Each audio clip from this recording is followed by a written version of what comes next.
Buenas noches, ¿cómo están? Yo soy Enrique Pasquel y esto es Rumbo Económico. El gobierno acaba de presentar al Congreso una serie de proyectos de ley que buscan promover las inversiones y contrarrestar la desaceleración económica. En líneas generales, los vamos a ir comentando durante estos días. Son proyectos como de casi 200 páginas, entonces hay mucho que comentar, pero en líneas generales habría que decir que son muy buenos, son proyectos que tienen que ver con tributación, con estabilidad, con contratos de estabilidad tributaria, con regulación de multas, con infracciones ambientales, con barreras burocráticas, en fin, con una serie de temas sumamente importantes. Yo quería detenerme hoy solamente en dos. El primero es uno que ha venido siendo muy criticado en redes sociales, que son las medidas que se han tomado para ordenar las regulaciones ambientales. Se ha venido diciendo que se estaría básicamente destruyendo al Ministerio del Medio Ambiente y atropellando absolutamente las funciones de la OEFA, que mejor para tal caso eliminémoslo y que esto sería un retroceso en materia ambiental. Pero la verdad es que eso no es cierto. Lo que hace el proyecto es simplemente darle un poco de racionalidad a la regulación ambiental. Los proyectos que se han presentado hacen básicamente 5 cosas. Primero, acotan un poco las facultades sancionadoras de la OEFA, básicamente porque se estaba diciendo que la OEFA, y sobre esto vamos a conversar en el programa, tenía facultades que hacían las multas muy poco predecibles. Entonces básicamente se han acotado para que sean más predecibles. Eso no tiene nada de malo, todo lo contrario. Luego se ha establecido que las zonas naturales reservadas se van a crear mediante decreto supremo. No significa que no van a haber este tipo de zonas, simplemente el procedimiento de creación va a ser un poco más riguroso. Se ha establecido un plazo máximo de 30 días para que los funcionarios opinen sobre los EIAs, y esto no tiene nada de malo, todo lo contrario, simplemente se está haciendo que tengan que hacerse más rápido. Se ha establecido que ni la zonificación económica ecológica ni el ordenamiento territorial asignarán usos ni exclusiones de uso, y finalmente se ha establecido que los estándares de calidad ambiental y los límites máximos permisibles tendrán que tener un análisis de impacto regulatorio y económico. Esto lo único que quiere decir es que tienen que tener un buen sustento, nada más. Entonces, la gente que está diciendo que con esto se está dando un paso atrás en fiscalización ambiental, lo único que está haciendo es desinformando y exagerando. Lo único que se ha hecho es ordenar y darle racionalidad y exigir justificación y celeridad a los trámites ambientales. Eso por un lado.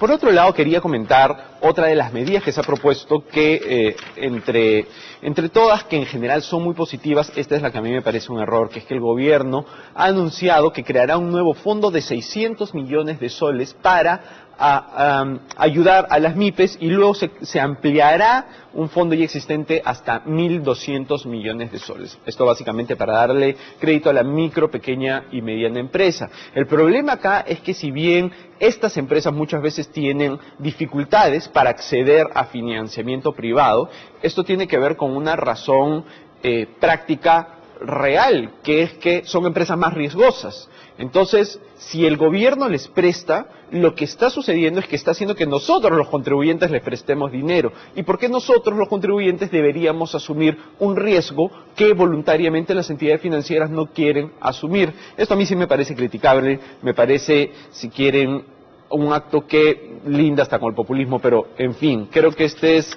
el aspecto negativo de un paquete que en general es muy, muy positivo y que vamos a comentar con más detalle en los siguientes programas. Bien, este programa vamos a tener 2 invitados. Tenemos a Gabriela López, subdirectora de Sanción e Incentivos de la Dirección de Fiscalización, Sanción y Aplicación de Incentivos de la OEFA, y luego vamos a tener a Jaime Pinto, abogado especialista en hidrocarburos, para hablar sobre el gasoducto del sur peruano. Vamos a una pausa y volvemos con Rumbo Económico.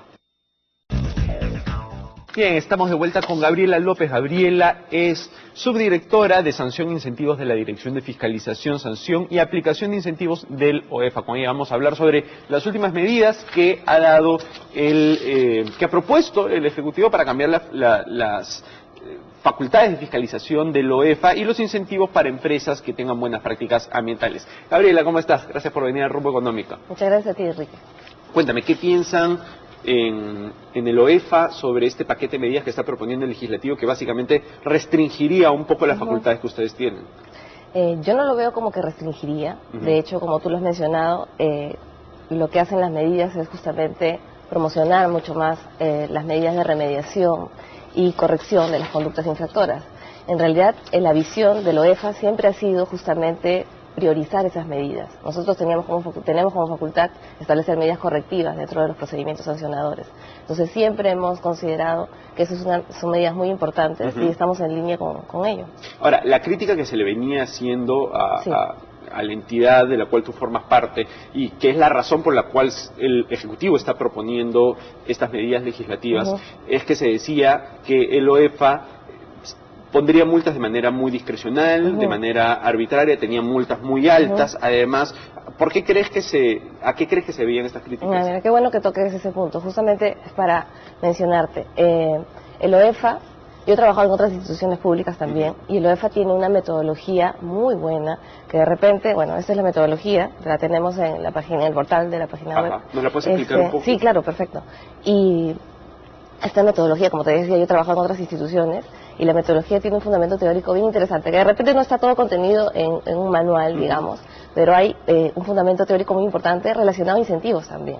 Tú sabes que la metodología, la fórmula de la metodología, se deduce de justamente esta teoría de incentivos, de este problema del principal agente, ¿no es cierto? El principal, el organismo regulador, y el agente, la empresa supervisada, ¿no es cierto? Entonces, ¿cómo hacer a través de un mecanismo? Por ejemplo, la multa, no digo que sea el único, otros mecanismos son los de incentivos que podemos hablar ahora enseguida, pero un ejemplo es la multa, cómo se deriva de ello, ¿no? La multa, la fórmula que establece la metodología que está aplicando el OEFA, está basada por un beneficio ilícito más un porcentaje del daño calculado, si es que lo hubiera, todo dividido entre una probabilidad de detección, que de repente depende justamente de cuán probable es que se detecte la multa. Y eso afectado, todo afectado por factores agravantes y atenuantes, como por ejemplo los atenuantes, realizar la subsanación del hallazgo encontrado, por ejemplo, establecer la medida correctiva en su momento.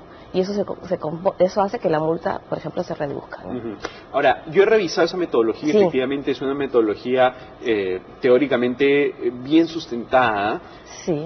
Quizá el problema es cómo, por ejemplo, determinan cuál era la probabilidad de detección en un caso concreto, o cuál era el daño en un caso concreto, cuál era el beneficio en un caso concreto. Quizá a la hora de aplicarlo, ¿no?, hay algo de discrecionalidad o incertidumbre, ¿no? Porque sí es cierto que, a ver, yo converso con muchas empresas y muchas empresas me dicen, oye, esto es bien impredecible, no sabemos qué viene, ¿no? Entonces, debe haber algún problema de aplicación práctica.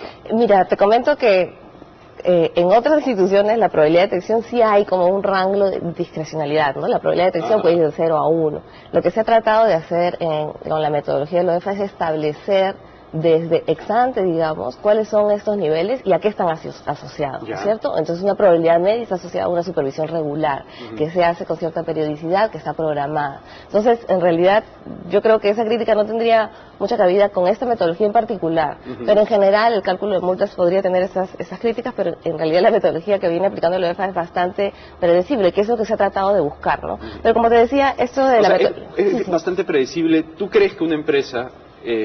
una vez que comete una falta, de antemano, antes que la OEFA le diga nada, puede saber, ya a mí me van a poner esta multa? Porque eso significa predictibilidad. Podría ser una estimación. De hecho, hay algunas apelaciones que han llegado al tribunal ya informándose con la metodología y pueden sustentar mejor incluso su reclamo. Y el tribunal, en muchos casos, les ha dado la razón. Quizás lo que ha sucedido es que antes de la existencia del OEFA, las multas establecidas eran multas fijas, ¿no? O sea, tú sabías que si cometías tal infracción, era una multa, eran, por ejemplo, por decirte, 6 UITs, ¿no? 10 UITs, 15 UITs. Ahora existe una metodología más compleja, que si bien sí tiene criterios de predictibilidad, no es tan predecible como saber. A mí antes me ponían, 10 UITs y yo ya sabía que era 10 UITs, ¿no? Quizá eso es lo que sucede, o sea, antes era aún más predecible, ¿no? Porque no se mantuvo un sistema así, con multas claras, como por ejemplo no sé, las sanciones penales, ¿no? Tú sabes que vas preso 10 años, ¿no? Claro, a ver, la metodología entra para graduar la sanción, ¿cierto? Pero nosotros tenemos tipos infractores que tienen un rango de multas, entonces que estarían un poco más... digamos, similares a lo que tú mencionas de multas fijas, ¿no es cierto? Entonces, si bien es cierto, no es una multa fija, es un rango, y lo que hace la metodología es graduarla, ¿no?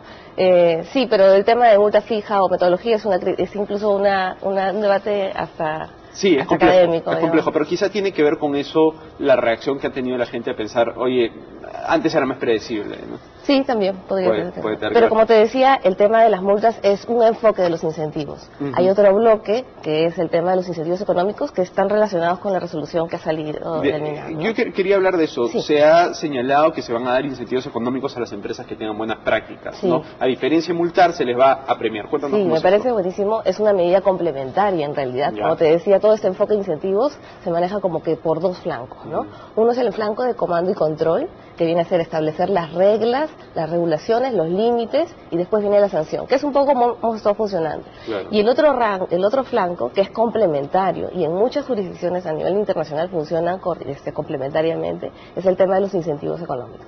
Dentro de los incentivos hay diferentes tipos, ¿no es cierto? Entonces tenemos desde incentivos, la norma, por ejemplo, está planteando tener incentivos honoríficos e incentivos económicos. Los incentivos honoríficos, la norma está planteando, por ejemplo, dos medidas. Una, establecer un ranking donde las empresas, digamos que no es que hagan todo para cumplir la normativa, sino que ya vienen haciendo mucho más que lo necesario para cumplir con la normativa, sean incluidas en este ranking. Ya. Y otro incentivo honorífico es el otorgamiento de certificaciones para las empresas que realizan buenas prácticas, que van a estar incluidas en un registro de buenas prácticas, ¿no?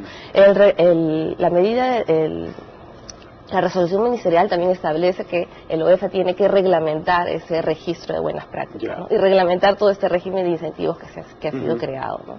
En incentivos económicos, a nivel de iniciativo, la norma ha propuesto el tema de la reducción en las multas, pero efectivamente no es el único, ¿no? La experiencia internacional nos dice que hay diversas medidas, desde impuestos, subvenciones, incluso mercados de permisos transables, ¿no? Que se podrían aplicar. Es cosa de ir evaluando cuál es el más adecuado para nuestro caso. De acuerdo. Ustedes han emitido hace poco un reporte de las entidades de fiscalización ambiental de los gobiernos regionales, ¿no? Donde señalaban, bueno, cuáles funcionan mejor, cuáles funcionan peor. ¿Cómo funcionan estas entidades? ¿De quién dependen? Y cuéntanos un poco sobre el informe que emitieron. Claro, el informe, bueno, no tengo a la mano en este momento, pero justamente la evaluación que se ha hecho a los gobiernos es bien importante y me parece bueno que lo toques en este contexto, porque justamente lo que se trata de hacer con este régimen de incentivos es justamente dar una especie de señalización al mercado, de alguna forma que parta de las mismas empresas, ¿no es cierto? Si se hace una evaluación a los gobiernos regionales y cómo han ido funcionando estos en su desempeño, efectivamente va a haber una especie de autorregulación que van a controlar mejor su comportamiento y van a autodisciplinarse, si quieres, o van a mejorar su desempeño, ¿no? En la misma línea es que está funcionando esta norma, ¿no? De acuerdo. Entonces las empresas van a tratar de digamos, tratar de estar mejor que las otras para implementar medidas que mejoren el desempeño ambiental, ¿no? De acuerdo, perfecto. Gabriela, muchísimas gracias. Gracias por venir al programa. No, muchas gracias a ti, Enrique. Bien, nos vamos a una pausa y regresamos con Rumbo Económico.